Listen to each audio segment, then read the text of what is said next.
नमस्कार सभी श्रोताओं और दर्शकों को। आज हमारी ऐतिहासिक यात्रा जो मंदिरों की जारी है निकल के पहुंच गई है राजस्थान के पुष्कर ब्रह्मा मंदिर।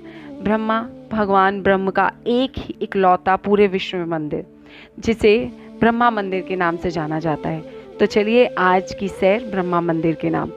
पुष्कर भारत के राजस्थान राज्य के अजमेर जिले में स्थित एक नगर है और प्रमुख हिंदू तीर्थ स्थल भी। यहाँ प्रतिवर्ष प्रसिद्ध पुष्कर ऊंट मेला लगता है। पुष्कर अजमेर शहर से 14 किलोमीटर दूर स्थित है। भारत का राजस्थान राज्य के अरावली श्रेणी की घाटी में अजमेर नगर में 5 मील पश्चिम अजमेर जिले का एक नगर तथा स्थानीय मंडी है। इसके निकटवर्ती क्षेत्र में ज्वार, बाजरा, मक्का, गेहूं तथा गन्ने की उपज होती है। कलापूर्ण कुटीर, वस्त्र उद्योग, काष्ठ चित्रकला और पशुओं के व्यापार के लिए ये विश्व प्रसिद्ध है। यहाँ पवित्र पुष्कर झील है तथा समीप में ब्रह्मा जी का एक पवित्र मंदिर जिससे प्रतिवर्ष अनेक तीर्थयात्री यहाँ आते हैं। अक्टूबर नवंबर के महीने में यहाँ एक धार्मिक एवं व्यापारिक मेला लगता है।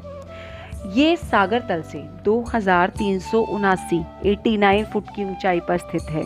यहाँ पर कई मंदिर हैं जिनको औरंगजेब ने ध्वस्त कर दिया था, उन्हें फिर से बनाया गया। पुष्कर में पांडवों के अज्ञातवास के समय पांडवों द्वारा निर्मित 5 कुंड भी हैं जो कि नगर से पूर्व की ओर नाग पहाड़ पर स्थित हैं। ये पहाड़ करीब 11 किलोमीटर लंबाई में है। ये पहाड़ अनेक ऋषि मुनियों की तपोस्थली भी रहा है। महिषी, अगस्त एवं वामदेव की गुफाएं भी यहीं स्थित हैं। इस नाग पहाड़ पर राजा भृतहरि की तपोस्थली भी है। ये पर्वत नगर के पूर्व से दक्षिण में स्थित है जो अनेक जड़ी बूटियों से युक्त है। इस पहाड़ से एक तरफ पुष्कर और दूसरी तरफ अजमेर नगर दिखता है। वर्ष में एक बार इसी पहाड़ पे पुष्कर का सबसे बड़ा मेला लगता है। पुष्कर के उद्भव का वर्णन पद्म पुराण में भी मिलता है। पुष्कर में ही ब्रह्म का इकलौता मंदिर है। पुष्कर का उल्लेख रामायण में भी है।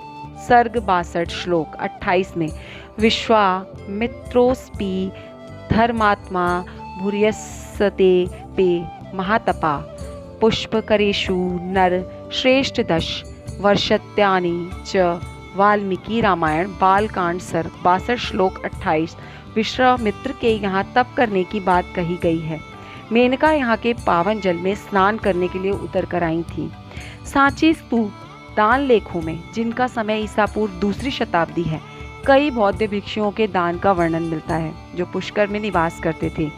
पांडुलेन गुफा के लेख में जो ईस्वा सन 125 का माना जाता है, उष्मदव दत्त के नाम से आता है। ये विख्यात राजा नहपाण का दामाद था।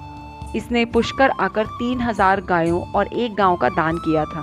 इन लेखों से पता चलता है कि ईसवी सन के आरंभ में यहाँ इससे पहले पुष्कर तीर्थस्थल के रूप में बहुत विख्यात था।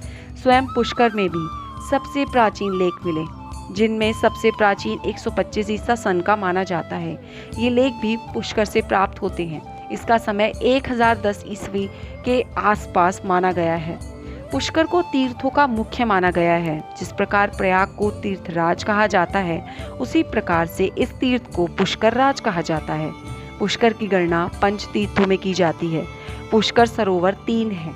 ज्येष्ठ प्रधान पुष्कर, मध्य बूढ़ा पुष्कर, कनिष्क यंग पुष्कर। ब्रह्मवैवर्त में उल्लेखित है कि अपने मानव पुत्र नारद द्वारा सृष्टि कर्म करने से इनकार किए जाने पर ब्रह्म ने उन्हें रोषपूर्वक श्राप दिया कि तुमने मेरी आज्ञा की अवहेलना की है, अतः मेरे श्राप से तुम्हारा ज्ञान संपूर्ण नष्ट हो जाए और तुम गंधर्व योनि में जन्म लेकर कामिनियों के वशीभूत हो जाओ। तब नारद ने दुखी मन से अपने पिता ब्रह्म को कहा, तात, आपने बिना किसी कारण के सोचे विचारे मुझे श्राप दिया।